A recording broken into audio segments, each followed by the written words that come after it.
Hi, this is Judy of divinacucina.com. This is my little video dining with the Diva. This week it's Easter, so there's a lot of beautiful spring things in the market today. I got some beautiful, I'm very lucky to have a beautiful fresh ricotta. And I'm not sure if you really know how they make ricotta. Ricotta is a byproduct of cheese making, of sheep's milk cheese making. So I have a Sicilian farmer who lives up the hill from me, and every Saturday he's at the market at Certaldo. And so we go and get the fresh ricotta. It's really beautiful, and when you make ricotta, it's not how you see on people's videos where they heat milk and add lemon juice and cook it and drain it. Real ricotta is re-cooked, and it's the way from making cheese. So originally they'll take the whole milk, the sheep's milk, and they'll add rennet to let it sit, cook it to a certain temperature, and then the curds and the whey separate. Then they take off the main part, the main curds, which are pressed into forms, and that becomes the cheese. And then they re-cook the whey with the addition of some extra milk, and that becomes ricotta. So it's very, very light, it's creamy, it's silky, it's beautiful. And one of the traditional spring recipes, we use a lot of spinach and young greens. Often you would just use I have wild borage in my garden, or nettle. You can also eat nettle.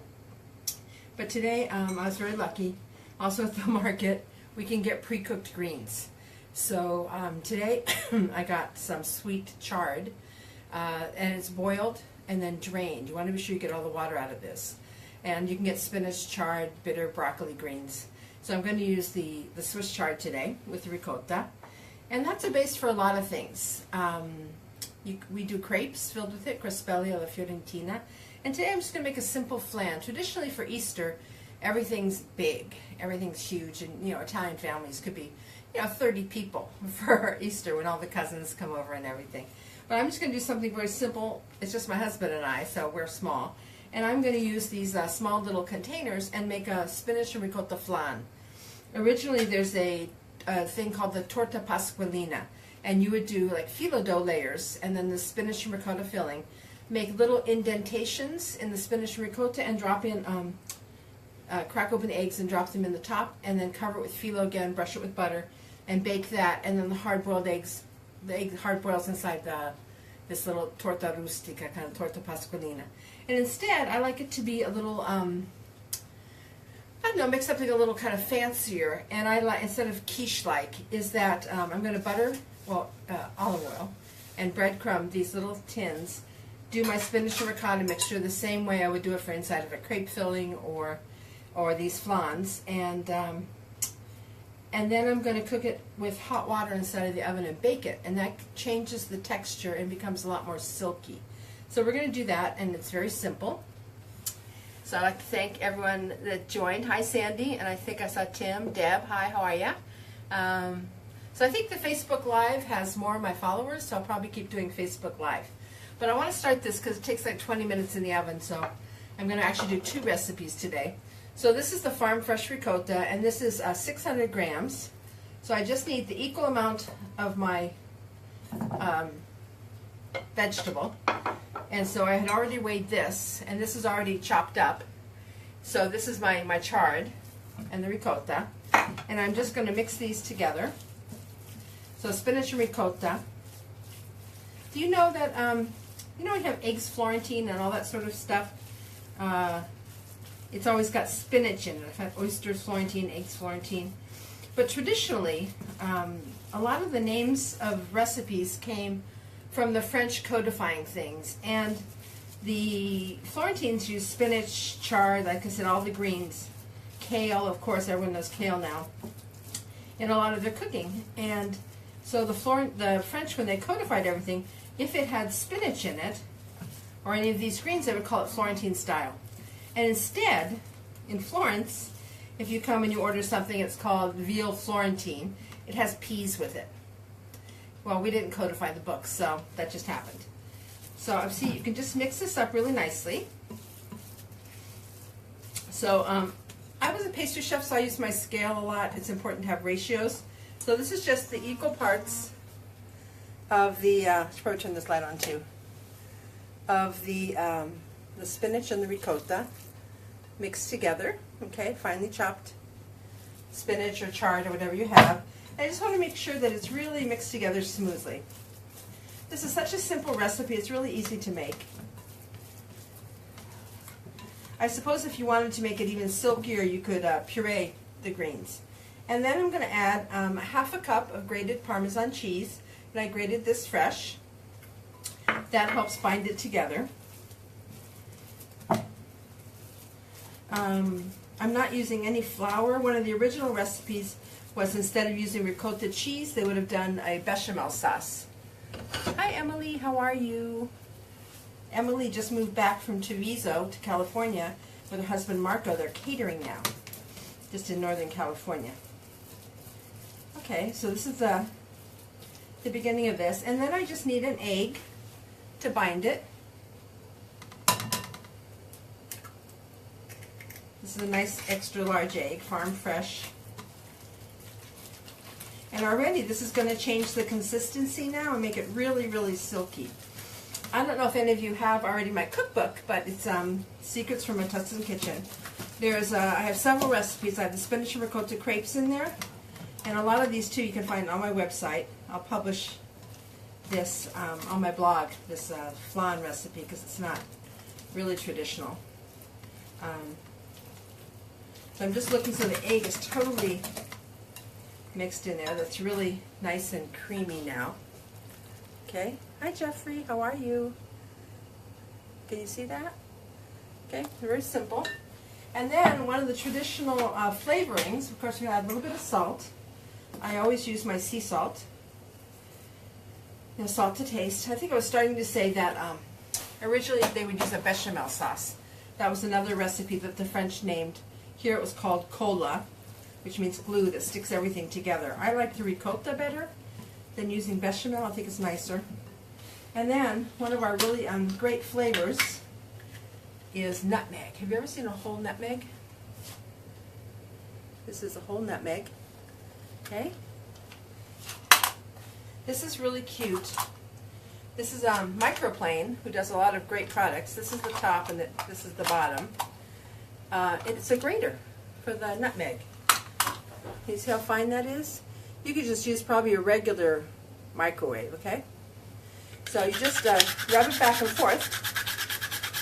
Nothing is like fresh nutmeg. I wish you could smell this. But in our bechamel sauce, which is the base of our lasagna too, we do ragu with bechamel, which is really nice. Hi Catherine, thank you for watching. Hi Bill, bonjour, bonsoir.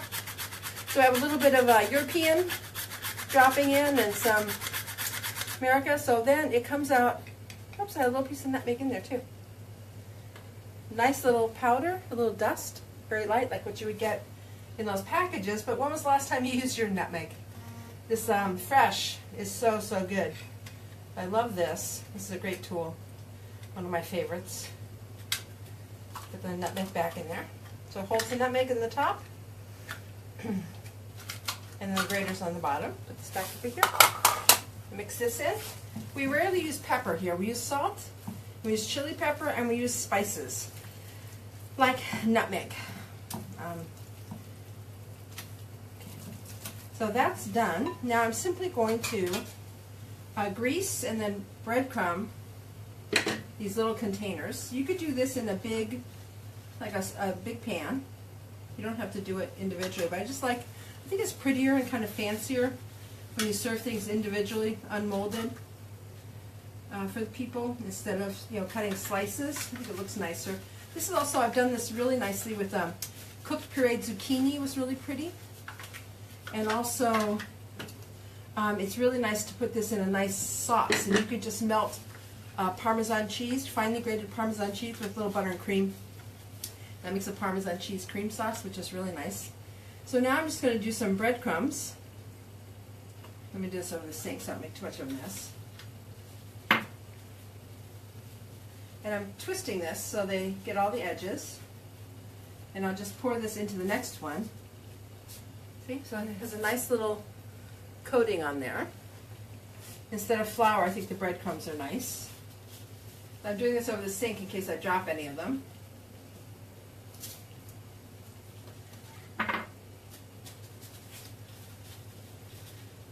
So this isn't really a quiche in that it doesn't have so many eggs and no cream, which is really, really nice. I think it's more about the consistency of the ricotta that's so nice. And at home, I'm originally from California, for those of you that don't know. I think I bought the brand Polly-O, which comes in the plastic tub, and it's very, very smooth. Oh, hi, Kathy. How's Bologna? Great. Thank you, Kathy. Kathy and I did a tour of the Central Market the other day, so if you follow Dream of Italy, you could see us on Facebook on a tour we did of the new part of the Mercato Centrale, which was really fun. And then I'm just going to fill these. Okay. So this is kind of nice and rustic, but a pretty kind of more elegant presentation. I just tap that so they get filled down in there. The torta pasqualina is really beautiful with the whole eggs cooked in it too, and I could do that if I was going to do this in a large pan. They also call it here, they would just call it eggs Florentine. Without doing the phyllo dough, they would just fill a baking dish with this spinach ricotta and then make indentations and drop the whole eggs in the top, put it in the oven, and the eggs cook into the spinach mixture, which is a nice brunch item, I think, any time of the year. But the ricotta that we get right now is just so beautiful, as are the spring greens. Like, I couldn't find any today. It wasn't up yet. The baby spinach, the new spinach. We're a little behind here because it's so cold at night. So I was looking for fresh fava beans, and we don't have them yet from my farmer, from Erica and Francesca that I go to at the market. They said it's still too cold at night. So their stuff's a little bit behind. Like they get their artichokes from farther south, and the fava beans and the peas. We might have peas for Easter Sunday. We're hoping so. So this is my little sformate. I'm going to swap these. And then I like to give them a topping also. Here I got 4. And then I have some leftovers because I want to show you another little trick. I'm just going to give a little dusting of the breadcrumbs on too, so that's going to give them a little kind of little crusty finish. And then the trick, instead of just baking this, is that we're going to bake it. I've preheated my oven. Oh, you have good sheep ricotta. Yeah, you're really lucky. It's beautiful, and the thing is, sheep's ricotta is beautiful. It has a very delicate flavor, which I really like. I don't want to burn myself here. I'm going to move these over. You can't see them now. Here, let me get another pan. And so I've got an oven-proof dish, and I've got some boiling water. So I'm going to put the boiling water in here, and this is what's called the bain marie, bain-marie in French, and that's the secret to giving it the silkiness of the cooking. So I'm just going to bake these for 20 minutes, and while I do that, I'll show you something else.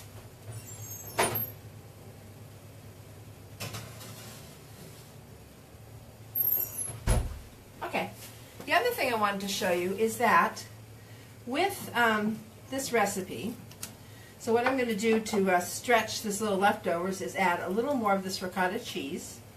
Get my spinach off there. And my other favorite recipe to make is called naked ravioli, Ravioli Gnudi. Hi, Melanie. So we're going to, and this could be even just pure ricotta by itself. If you ever hear of ricotta gnocchi, naked raviolis are like a ravioli that don't have any pasta. So a lot of people, I think, are terrified of making fresh pasta. It's good when you make it with somebody the first times, you can learn how to make it. It's really easy. But if you're afraid of making the fresh pasta, this is a beautiful and unusual pasta dish. It's a first course. It's beautiful and kind of rich.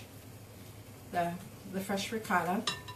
I added a little more cheese, so I added a little more salt. They don't salt the fresh ricotta when we buy it, so they would only salt it if they were going to age it. Okay. So naked raviolis are gnocchi. So I'm going to make these into little balls and toss them with a little flour, and then poach them in salted water, and then saute them with butter and sage. Okay. I'm going to add a little bit of flour to this, just like a tablespoon or two. to let it stick together better. And what you want to do when you're doing this recipe is that everyone's products are different, so you're never going to know how watery your vegetables are or how big your eggs are. You don't want this to be really eggy. I usually, like in my potato gnocchi, I never add an egg. Let me just rinse my hands off. I never add eggs to my potato gnocchi. I just like them plain. Hi, Beth. Oh, how cute. Right now. Okay. So, I don't know if I should add an egg or not. I think I might add a yolk just to, because I added that extra cheese. I prefer yolks to whites if I'm going to choose things because the yolks are more tender. Whites tend to toughen up. Okay, so I'm just going to add that yolk. And another thing, I was writing on Facebook before, what should I make? There's several things you can make once you have your spinach and ricotta. And another one would have been to make fresh pasta. And then you pipe the spinach and ricotta. You make a ravioli this big. Can you see that? That big. Huge, like the size inside your plate. And you would pipe spinach ricotta around the inside and then just lay an egg yolk in the middle and put the top layer of the pasta on and seal it around the edges and poach that. And when you cut it open, the egg yolk stays runny. That's really beautiful too. That's very impressive, but you have to have know how to make your pasta. So let me get this ready here now. I'm going to lightly salt my pasta water. We add a lot of salt actually. That's where the flavor is going to come from. And then, I think that egg just made it a little runny, so I'm going to add a little more flour to this. But here, if I had had it, I would have tried to do it with fresh nettle I loved. I did that one year. You can also fill zucchini blossoms with the spinach and ricotta. And then if you don't want to fry them, you can just like poach them. I just do a little tomato sauce and kind of just cook them quickly on top of the stove. Anyway, so naked raviolis. Once you have this mixture, you're going to take a plate of flour. My scale, just in case I need it. I've got my water boiling right over here. I'm going to lightly flour my hands.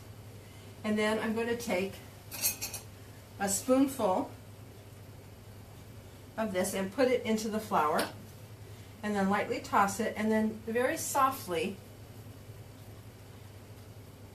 make a little walnut-sized ball, okay? Just like that. Or right in your kitchen, okay? So it's like this. So I'm going to drop this into the boiling water, and if it falls apart, I need to add more flour to the actual mixture itself. And if it floats to the top, it's done. Oh yeah, there's so much you can do with spinach and ricotta. I love it.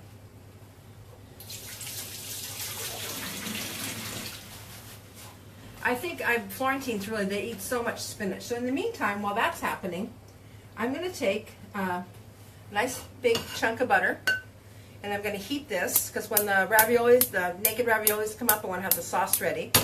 And just do melted butter. We have unsalted butter. Then I went out to my garden, and we have giant sage leaves. Can you see how beautiful these are? These also you can batter fry and serve with like Prosecco as an appetizer. But here, they're really nice on your pasta. Instead of leaving them whole, I like to cut them into just little thin pieces. And they're going to saute and brown in this butter. And you could actually do brown butter if you like. I'm going to check this now. The naked ravioli, let me show you, it's cooking. Okay, watch out. I'm going to bring you over here. You see this? It's floating to the top. Okay. So that looks like it held together pretty well. So let me just see. And once, you don't want to leave them there for a long time. Oh, it's beautiful. It's perfect. So I just kind of touch them, and they're firm on the outside. And now I've got my melted butter starting here. I'm just going to drop that right into the pan so I can keep going now. These are fun to make with a group. You don't have to do it yourself. So you just keep going. And what I've done 2 other times is to pre-cook these and then warm them when the guests are there. They hold really nicely. I've even reheated leftovers, and I've also frozen them and then reheated them, usually in the oven, baking them with something. But it's so easy. Just, take your teaspoon. Again, you want to have your hands floured or it's a mess. And then I'm not really squeezing. I'm just tossing back and forth. And I saw somebody once who did this in a wine glass. And just twirled them around in a wine glass to get the round ball shape. People get really creative, I think. What are you guys making for Easter? I was baby kid. My goat cheese guy has 80 little goats. And I don't know if you know, but most of the food we eat, they only really need a few males, like one. And the females give the milk for the cheese. So when the goats have their babies, basically all the boys are killed off. It's usually spring, so that's going to be my Easter. Is a young goat from my goat cheese man, the Formaggio di Dottori. Thank you guys for sharing this. Okay, give me little hearts and hands up. Oh, these are all floating to the top now. They're very, very quick. I don't know if you can see. So really, you don't want to walk away while this is happening. Can you hear that? My butter's going.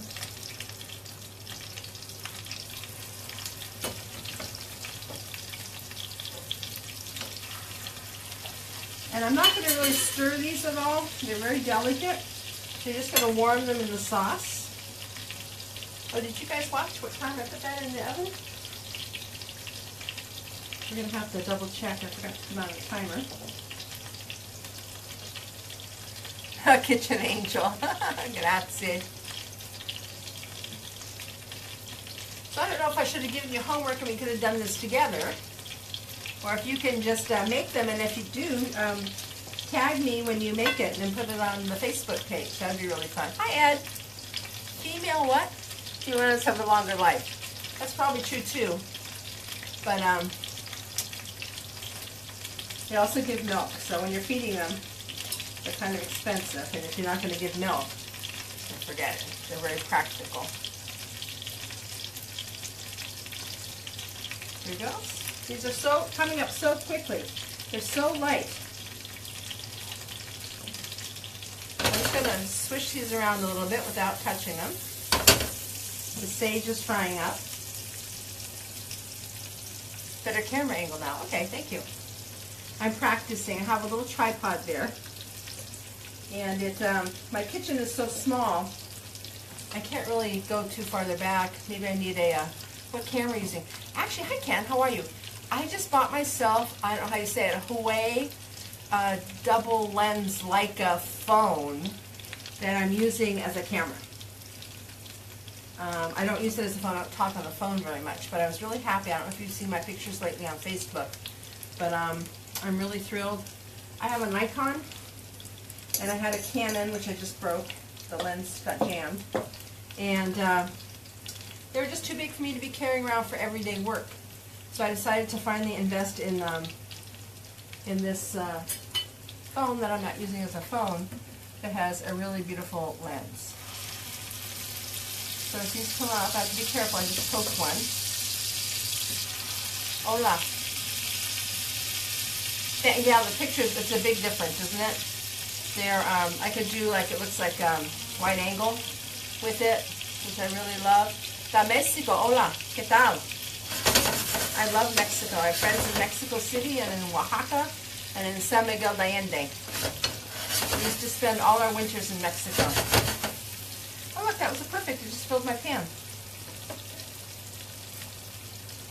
Okay, so I'll just have this ready in a second here. Oops, one more. Didn't see that on the plate. It gets real messy with the flour. Let me get some more Parmesan cheese.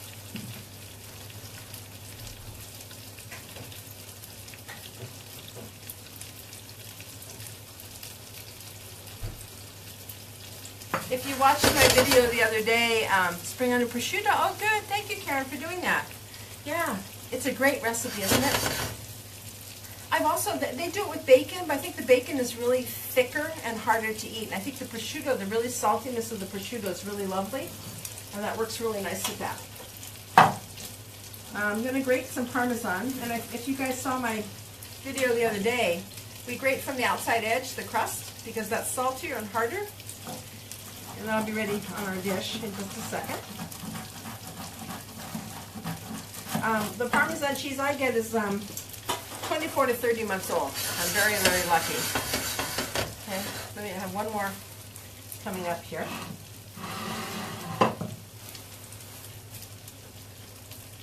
I love this plate. I don't have a lot of plates.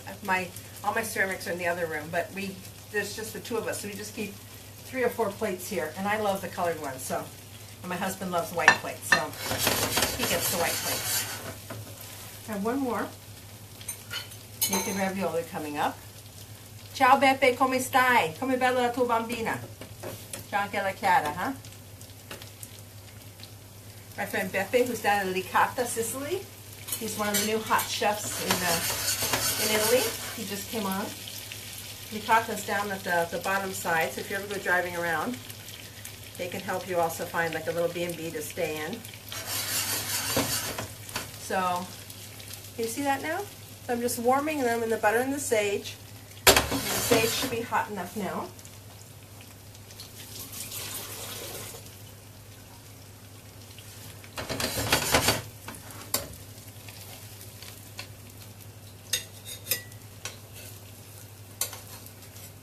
Like I said, I really don't want to, stir these a lot. They're very delicate.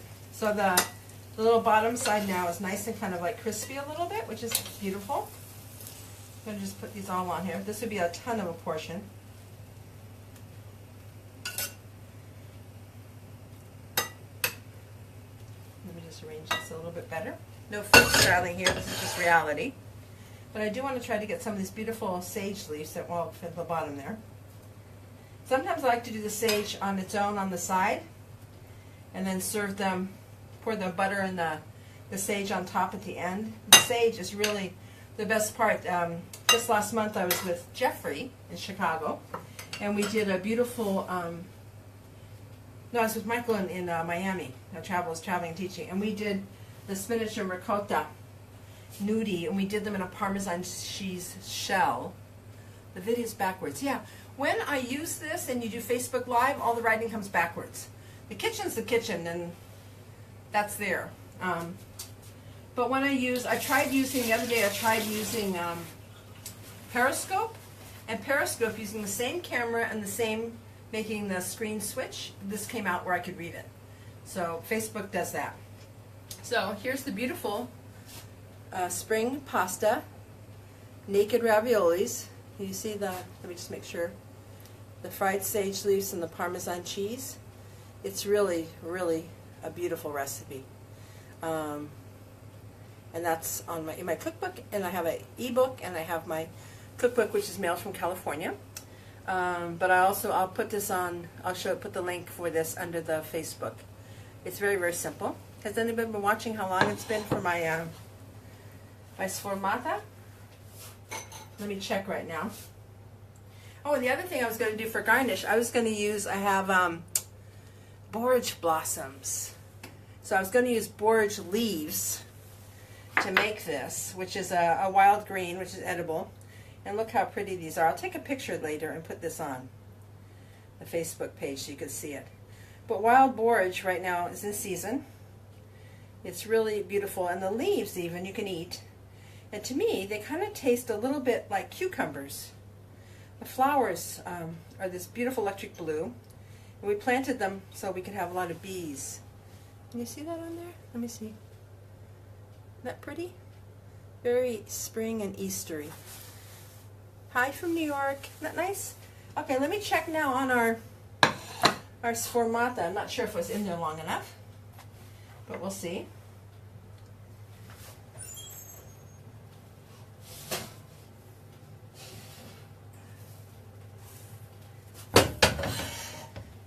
I need a knife. That's kind of big, but it'll still work. So for a flan or something, you stick the knife in the middle and it should come out clean. This is still, I don't think it's done yet. Still a little soft. They firm up kind of like a little quiche. So maybe just do a few more minutes. Maybe I could just try one. We'll do our practice. And this I do need a white plate for them. I have a black one here. Let's see.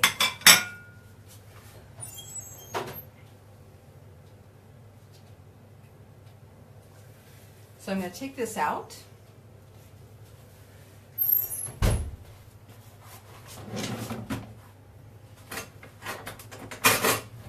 And just to be sure, I don't want to hurt myself here. Okay, here it is. I'm going to go around the edge with a little knife just to make sure it's not sticking. And then, like the frittata the other day, hi Terry, nice to see you. I'm going to put the plate on top and just flip the whole thing together. Oh, look how beautiful. There we are too. So this probably could have a few more minutes. You can see it's just starting to get golden. But that's beautiful. And this, you could make a tomato sauce, or what I really like to is gorgonzola. Gorgonzola is really nice, Parmesan cheese. I spinach, I have tomatoes. How can you need a tomato sauce? Okay. You poach the naked raviolis in here, and then you put them in the tomato sauce instead of in the butter and sage. It's really beautiful. But they need to be done in water. You poach them in water, and then you warm them in the tomato sauce with a little Parmesan cheese. You don't just poach them in tomatoes. Cooking things in tomato sauce is kind of difficult in that it's very acidic. So, hi Cindy. So this is our little flan. It's still a little soft, but it's lovely. But I'll show you this. And this would be nice, like I said, with a little sauce, or they can often be served room temperature. So as part of a nice buffet, they could just be room temperature. And you could do several vegetables. You could do the spinach, you could do a zucchini, you could do peas. You could cook things and puree them, or you could leave them whole. Hi, Judy.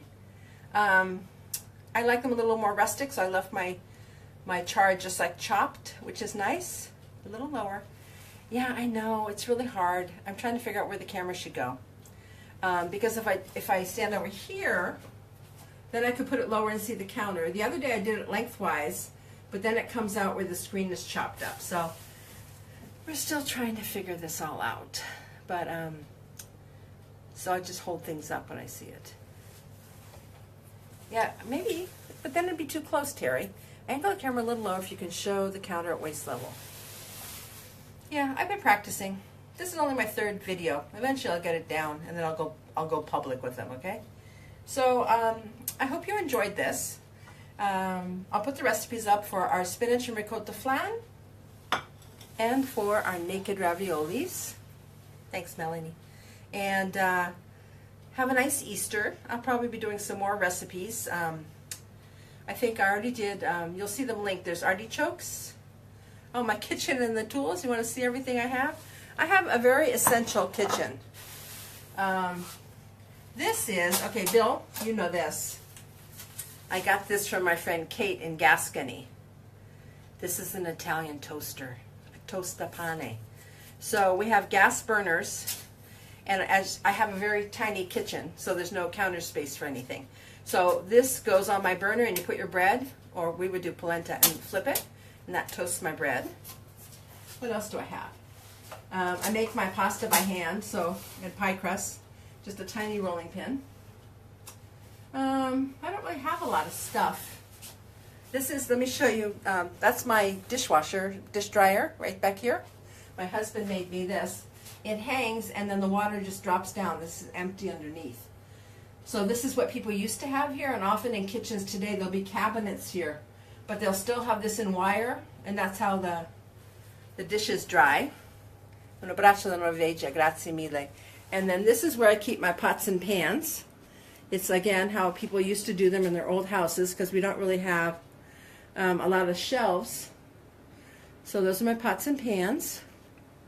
Then I have the bookcase with spices. My spices, simple. And the big pans I have hanging up from my ceiling. Can you see that?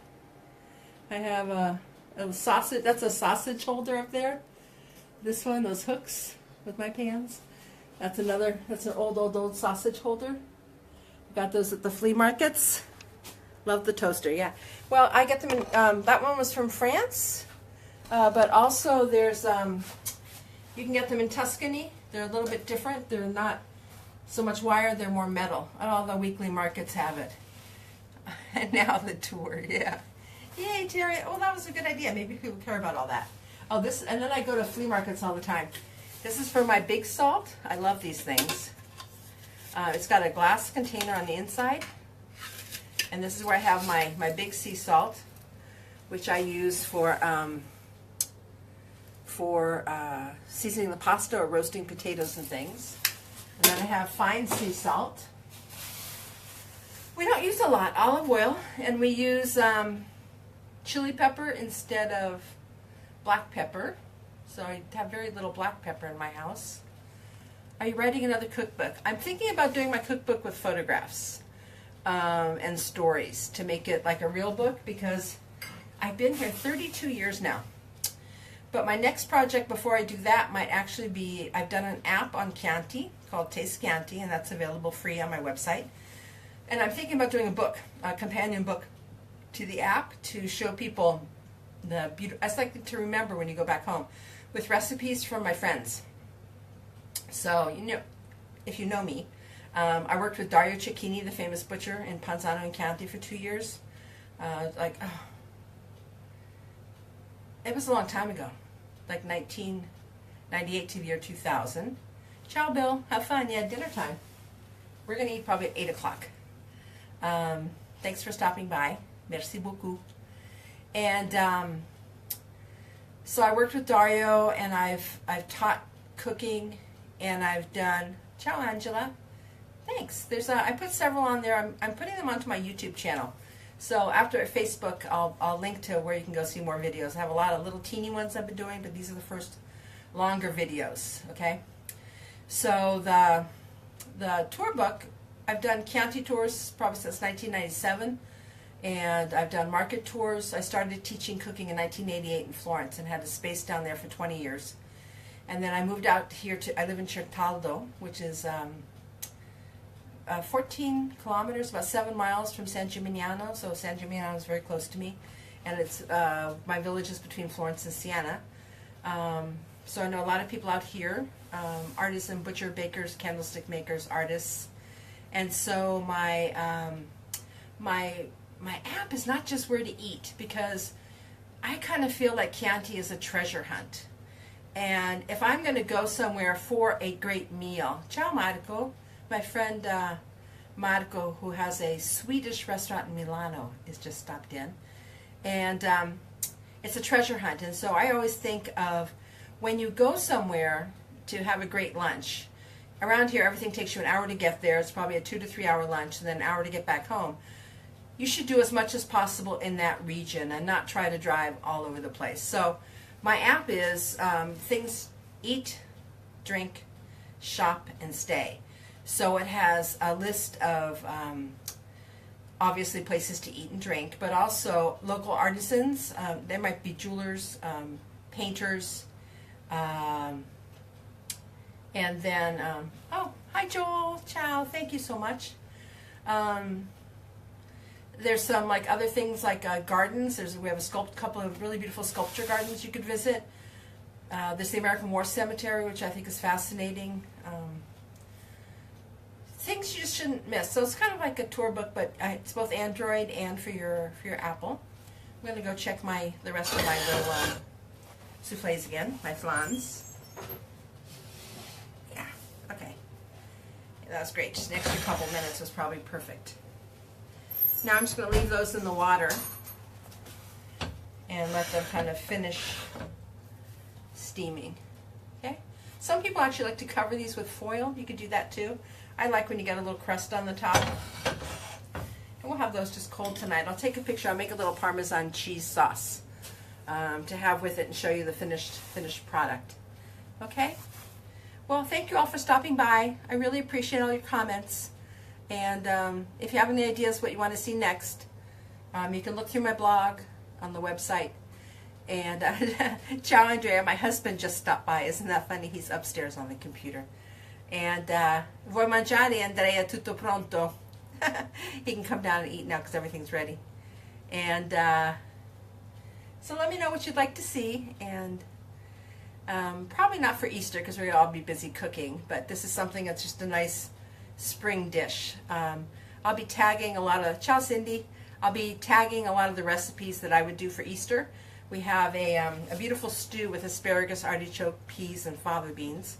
We call it garmuja out by Lucca, but you're mostly going to see it called vignerola from the Rome area.